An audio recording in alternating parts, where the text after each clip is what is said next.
safety equipment. We ask for your attention. Đây là dây an toàn. This is your seat belt. Quý khách cài dây bằng cách ấn phần mặt phẳng vào đầu khóa, thắt chặt bằng cách kéo đầu dây. To fasten, insert the metal tip into the buckle and tighten by pulling the strap.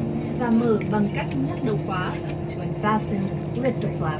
Khi tín hiệu cài dây an toàn bật sáng, quý khách hãy trở về chỗ ngồi và cài chặt dây an toàn. Whenever the seatbelt sign is on, you must return to your seat and fasten your seatbelt.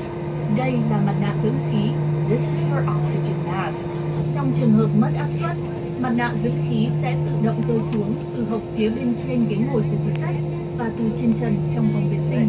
In case of decompression, it will be automatically dropped down from the passenger service unit above your head and from the ceiling in the lavatory. Quý khách kéo mạnh mặt nạ gần nhất, đặt lên mũi và miệng, choàng dây qua đầu rồi thở bình thường. Pull the mask firmly towards you. Place the mask over your nose and mouth. Put the headband tightly around your head and breathe normally. Quý khách hãy đeo mặt nạ cho mình trước, rồi trợ giúp cho người đi cùng. Put on your mask first and then assist others under your care. Áo phao được đặt bên dưới ghế ngồi của quý khách. Quý khách lưu ý không lấy áo phao ra khỏi vị trí khi không có thông báo của tiếp viên. The life vest is located under the seat. Passengers are requested not to remove the life vest from its location unless instructed by cabin crew. Trong trường hợp phải hạ cánh khẩn cấp trên nước, quý khách lấy áo và choàng qua đầu. In case of emergency ditching, to use it, slip it over your head like this. Vòng dây qua eo, cài khóa và thắt chặt dây. Clip on the waistband and pull it tight. Quý khách làm phồng áo phao tại cửa thoát hiểm bằng cách giật mạnh thẻ đỏ. At the exit before leaving the aircraft, pull the red tags to inflate your life vest.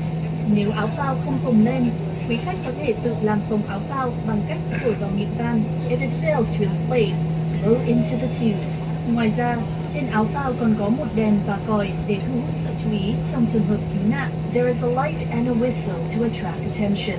Trên máy bay có 8 cửa thoát hiểm. Xin quý khách lưu ý vị trí cửa thoát hiểm gần nhất. There are 8 exits on the aircraft. Please locate your nearest exits. 2 cửa ở phía sau, 2 doors in the rear, 4 cửa ở giữa khoang hành khách, 4 doors in the middle, và 2 cửa ở phía trước. 2 doors in the front. Trong quá trình thoát hiểm, quý khách lưu ý bỏ lại hành lý. During the evacuation, leave your hand luggage. Nếu có khói trong khoang khách, quý khách hãy cúi thấp người và đi theo phía đèn báo thoát hiểm đến cửa thoát hiểm gần nhất. If there is smoke in the cabin, please bend low and follow the emergency lights to the nearest exit. Quý khách vui lòng đọc bằng hướng dẫn an toàn được đặt trong túi ghế phía trước. Please read the safety information card stowed in the seat pocket in front of you carefully. Đối với hành khách ngồi gần hàng ghế có cửa thoát hiểm, cần lưu ý chỉ dẫn trên cửa thoát hiểm và chỉ được mở cửa thoát hiểm khi có chỉ dẫn của tiếp viên.